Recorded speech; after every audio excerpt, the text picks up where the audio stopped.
Hi hello welcome to మనం TV. నేను మీ ధనరాజ్. ఈరోజు మనతో పాటు గెస్ట్ ఎవరంటే సీనియర్ జర్నలిస్ట్ కట్ట కార్తిక్ గారు ఉన్నారు. సార్ నమస్కారం. సార్ నమస్తే దానా.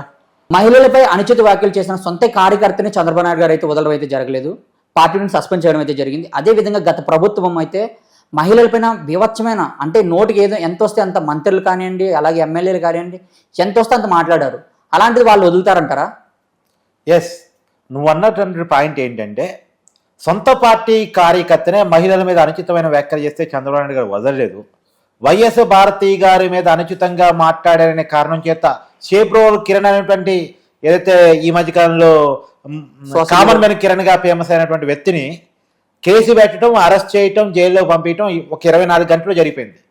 అతను అనుచితమైన వ్యాఖ్యలు చేసిన 24 గంటల లోపులోనే కేసు పెట్టడం, అరెస్ట్ చేయటం, కోర్టు ముందు ప్రొడ్యూస్ చేయటం, జైలుకి పంపించడం జరిగిపోయింది.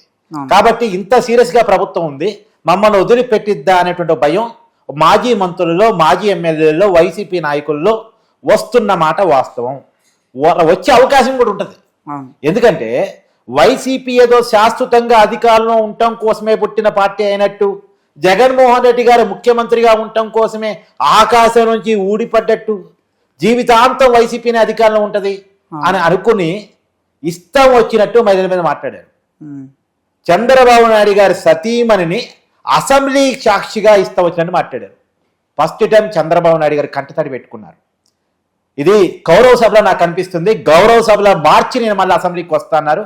ఎన్నికల్లో గెలిచి గౌరవ సభకి ఆయన వచ్చారు.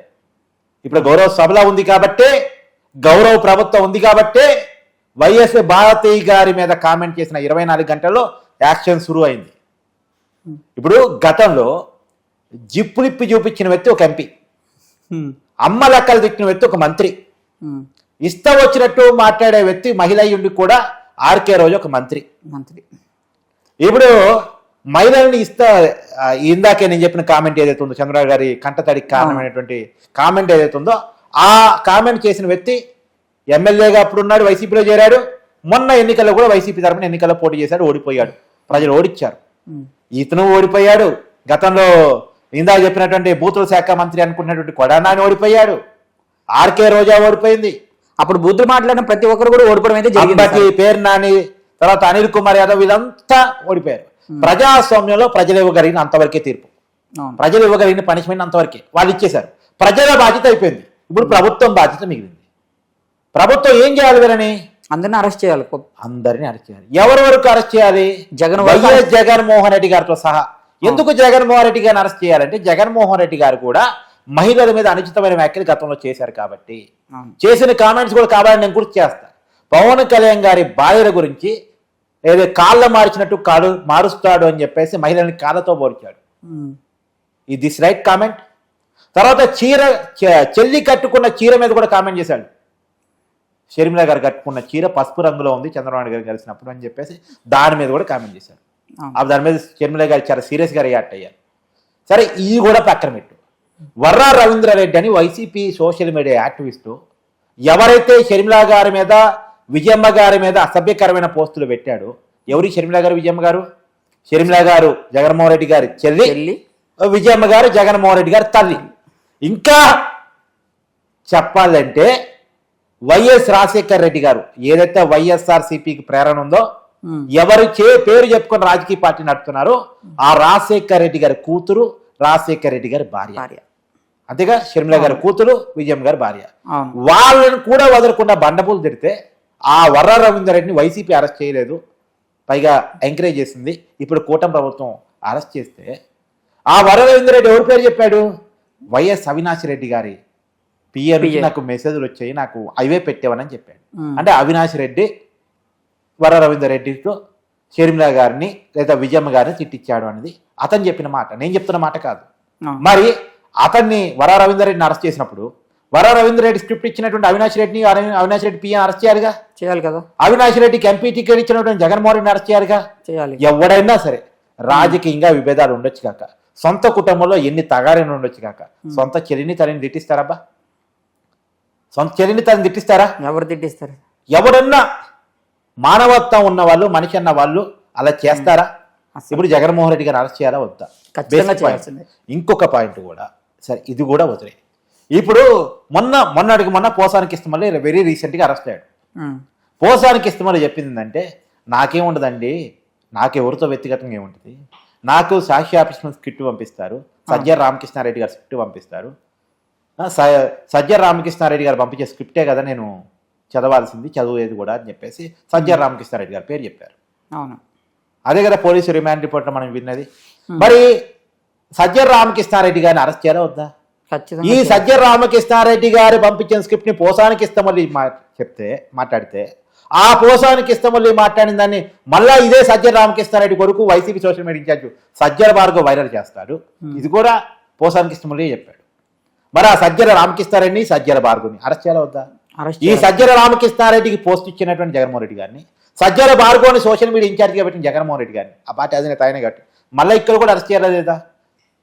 అంటే పోసానికి ఇష్టమల్లి కేసులో జగన్మోహన్ రెడ్డి గారు అరెస్ట్ జరగాలి, వరా రవీందర్ రెడ్డి కేసులో జగన్మోహన్ రెడ్డి గారు అరెస్ట్ జరగాలి, తర్వాత వల్లభ్ని వంశీ కేసులో జగన్మోహన్ రెడ్డి గారు అరెస్ట్ జరగాలి. ఎందుకంటే వల్లభ్ని వంశీ ఆ కామెంట్ చేస్తే పార్టీని సస్పెండ్ చేయకుండా మళ్ళీ అతనికి ఎమ్మెల్యే పదవి ఇచ్చాడు కదా.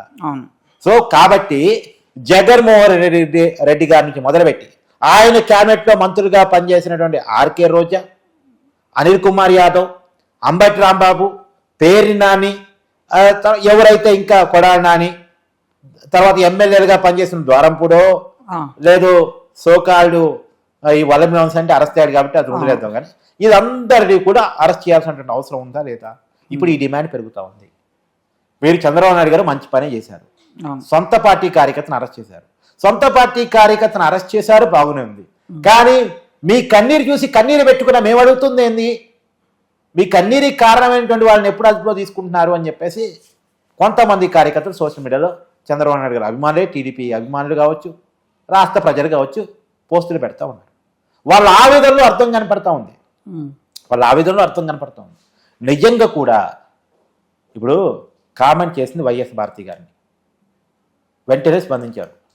రాజకీయంగా వైఎస్ఆర్సీపీ పార్టీకి సంబంధించినటువంటి వ్యక్తిని కామెంట్ చేసినప్పటికీ, సాక్షాత్తు వాళ్ళ అధినేత భార్యని కామెంట్ చేసినప్పటికీ ప్రభుత్వం స్పందించింది. అదే చంద్రబాబు నాయుడు గారి భార్యని అవమానిస్తే జగన్మోహన్ రెడ్డి గారు నవ్వారు, అసెంబ్లీలో నవ్వారు. నవ్విన జగన్మోహన్ రెడ్డి గారు ఎక్కడ, చర్యలు తీసుకుని చంద్రబాబు నాయుడు గారు ఎక్కడ? ఏది పెద్దరికం, ఏది విచక్షణ, ఏది నాయకత్వం, ఎవరు నాయకుడు అనాలి? ఇది కదా కావాల్సింది రాజకీయాల్లో. కాబట్టి ఇప్పుడు సొంత పార్టీ కార్యకర్తని అరెస్ట్ చేశారు, మమ్మల్ని వదులుతారన్న భయం వైసీపీ క్యాడర్లో ఉండొచ్చు, వైసీపీ నాయకుల్లో ఉండొచ్చు, ఉండాలి కూడా. కూటమి కూడా అనుకుంటుంది ఏంటంటే ఇమీడియట్గా అరెస్ట్ చేయాలనుకోవట్లే, మమ్మల్ని ఎప్పుడు అరెస్ట్ చేస్తారు అనే ఒక భయంలో కొన్నాళ్ళు ఉంచాలని అనుకుంటున్నట్టు నాకు అనిపిస్తుంది. అలాగే జరుగుతుంది కదా సార్, ఒక్కొక్కసారి నెలకొకరు వెళ్ళేట్టు వెళ్తున్నారు అందరూ. నా వాట ఎప్పుడు, నా లైన్ ఎప్పుడు, అదే ఏదో టోకెన్ నెంబర్ ఇస్తారు కదా, అవును, నా టోకెన్ ఎప్పుడు వస్తుంది అని వెయిట్ చేస్తున్నారా, భయపడుతూ ఉంటున్నారా? అరెస్ట్ చేస్తే భయం అయిపోయింది, చేస్తారు అయిపోయింది, ఇక ఉన్న జైల్లో ఉన్న నాళ్ళు ఉంటారు, తర్వాత బెయిల్ మీద బయటకు వస్తారు. కానీ ఇగో అరెస్టు, అదిగో అరెస్టు, అక్కడ అదిగో అదిగో ఇదిగో అంటే ఎప్పుడు అనేటువంటి ఒక భయం ఉంటుంది కదా. దానివల్ల ఏంటంటే క్రిమినల్స్లో ఒక భయం రావాలబ్బా. క్రిమినల్ యాక్టివిటీ చేసే వాళ్ళు, నోటికి వచ్చినట్టు మాట్లాడే వాళ్ళు ఒక భయం రావాల్సిందే. ఆ భయం రావటం ఫలితంగా రేపొద్దున రాజకీయాల్లో స్వచ్ఛత అనేది ఒకటి బతికింది. రాజకీయాలు అది ఉంటలే. ఇప్పుడు గతంలో ఆంధ్రప్రదేశ్ రాజకీయాలు అంటే చాలా గొప్పగా ఉండేవి అబ్బా, చాలా గొప్పగా ఉండేవి. ఒకప్పుడు కాంగ్రెస్ కమ్యూనిస్టుల మధ్య పొలిటికల్ ఫైట్ చాలా సిద్ధాంతపరంగా చాలా తీవ్రంగా ఉండేది, చాలా అంటే చాలా తీవ్రంగా. అసెంబ్లీలో అసలు కమ్యూనిస్టులు కాంగ్రెస్ వాళ్ళు ఒకరినొకరు గట్టిగా విమర్శించుకునేవాళ్ళు, కానీ తిట్టుకునేవాళ్ళు కాదు, విమర్శించుకునేవాళ్ళు. ప్రజా సమస్యల మీద కమ్యూనిస్టులు నిలదీసేవాళ్ళు, ప్రభుత్వం కూడా అంతే రీతిగా సమాధానం చెప్పేది, అవసరమైతే మార్చుకునేది. కానీ ఎప్పుడైతే వైఎస్ఆర్సీపీ అని ఒక రాజకీయ పార్టీ ఆంధ్రప్రదేశ్ రాజకీయాల్లోకి వచ్చిందో, ఆంధ్రప్రదేశ్ రాజకీయాల్లో ఇలాంటి కల్చర్ ఒకటి వచ్చింది, విష సంస్కృతి ఒకటి వచ్చింది, అలవాటు లేనటువంటి ఒక కల్చర్ వచ్చింది. ఆడవాళ్ళని తిట్టడం, బూతులు తిట్టే వాళ్ళకి పదవులు ఇవ్వటం. ఇప్పుడు చంద్రబాబు నాయుడు గారి ఇంటి మీదకి పోయినందుకు జోగి రమేష్కి మంత్రి పదవి ఇచ్చారు, చంద్రబాబు నాయుడిని తిడుతున్నందుకు కొడానానికి మంత్రి పదవి ఇచ్చారు, పవన్ కళ్యాణ్ని తిట్టేగలిగినందుకు అంబటి రాంబాబుకి, పేరు నానికి, ఆర్కే రోజాకి మంత్రి పదవి ఇచ్చారు. ఏంటి వీళ్ళ క్వాలిఫికేషన్ అంతకన్నా ఏమైనా ఉందా? వీళ్ళు ఏమన్నా ఆ శాఖల్లో దిట్టదా? ఆ శాఖల మీద రివ్యూ చేసి ఆయా శాఖల్లో గొప్ప ఇప్పుడు పర్యావరణం ఇది పర్యాటక శాఖ రోజా గారి చేతిలో ఉంది, అవును. క్రీడా శాఖ రోజా గారి చేతిలో ఉంది. క్రీడలకి రోజా గారు ఇచ్చిన ప్రయారిటీ ఉంది. పర్యాటక ప్రాంతంగా ఆంధ్రప్రదేశ్ తీర్చిదానికి రోజా గారు తీసుకున్న చర్యలు ఏంటి? ఎప్పుడన్నా తన శాఖలో రివ్యూ చేశారా కనీసం? ఏమీ లేదు. తను చేసిందల్లా ఒకటే, పర్యాటక శాఖ తరఫున జగన్మోహన్ రెడ్డి గారు ఉంటానికి కట్టుకున్నటువంటి కళల సౌధం రుషికొండ ప్యాలెస్ ని ఓపెన్ చేశారు, అంతే. ఒక్కటి చేయగలిగారు. అది కూడా ప్రజల ఆస్తిని దుర్వినియోగం చేసిన ఒక పెద్ద కట్టడాన్ని, ప్రజలకి గుదిబండగా మారిన కట్టడాన్ని, వందల వేల కోట్ల రూపాయల నిధులు దుర్వినియోగం చేసి కట్టిన కట్టడాన్ని ఓపెన్ చేశారు, అంతేగా. ఆ కట్టడాన్ని ఆమె ఓపెన్ చేశారు. జగన్మోహన్ రెడ్డి గారు దాంట్లో ఉండలేక ఎన్నికల్లో ఓడిపోయారు. ఉండాలనుకున్నారు, ఎన్నికల్లో ఓడిపోయారు. సరే, అదొక్కటి తప్ప. ఇప్పుడు అంబటి రాంబాబు ఉన్నాడు. అంబటి రాంబాబు స్వయంగా తానే చెప్పాడు, నాకు పోలవరం సబ్జెక్టే అర్థం కాలేదని. పోలవరం సబ్జెక్టే అర్థం కాలేదన్నటువంటి అంబటి రాంబాబుకి భారీ నీటిపారుదల శాఖ మంత్రి ఇచ్చారు. అంటే వీళ్ళకి వాళ్ళ శాఖల గురించి ఏం అవగాహన ఉండవసరం లేదు. వాళ్ళకు ఉండాల్సిన అవగాహనలో చంద్రబాబు నాయుడిని ఎలా తిట్టాలి, చంద్రబాబు నాయుడు కుటుంబాన్ని ఎలా తిట్టాలి, ఇంట్లో ఉన్న ఆడవాళ్ళని ఎలా తిట్టాలి, లోకేష్ గారి పర్సనాలిటీని ఎలా తిట్టాలి, పవన్ కళ్యాణ్ గారిని ఎలా తిట్టాలి, పవన్ కళ్యాణ్ గారి భార్యని పిల్లల్ని ఎలా తిట్టాలి, వ్యక్తిగతంగా వాళ్ళని ఎలా హననం చేయాలి, 1 బూతులు, 2 దాడులు, 3 కేసులు, ఈ 3 విషయాల మీద పెట్టిన దృష్టి. అంటే రామాయణాన్ని కట్టే కొట్టే తెచ్చే అని చెప్పాలి కదా కొన్నిసార్లు. ఎక్కువ టైం ఇవ్వవు కదా నాకు 8 నిమిషాలను వీడియో కావాలన్నా అంటావు కదా, అందుకని చెప్తున్నా. నేను జగన్మోహన్ రెడ్డి గారి పరిపాలనలో 1 బూతులతో దాడి చేయటం, బూతులకు భయపడిన వాళ్ళ మీద దాడులు చేయటం, ఫిజికల్ గా దాడులు కూడా భయపడకుండా జగన్మోహన్ రెడ్డి వ్యతిరేక రాజకీయాలు నడిపే వాళ్ళ మీద కేసులు పెట్టి జైల్లో పడేయటం, ఇది జగన్మోహన్ రెడ్డి గారు చేసిన పని. కాబట్టి ఇప్పుడు అదే కర్మ రిపీట్స్ అంటారు కదా, ఆ కర్మే రిపీట్. ఇప్పుడు వైసీపీ నాయకులు గుండెల్లో రైళ్లు పరిగెడతా ఉన్నాయి. మరి ఎవరెవరు అరెస్ట్ కాబోతున్నారు, ఏ వరుస క్రమంలో అరెస్ట్ కాబోతున్నారు, ఫస్ట్ ఎవరు, సెకండ్ ఎవరు, థర్డ్ ఎవరు, అంకెలు లెక్కేసుకోమని చెప్పాలి. నెక్స్ట్ ఎవరు అరెస్ట్ కాబోతున్నారు అనేది కూడా చూద్దాం, సర్వే చూద్దాం. Thank you sir, thank you very much.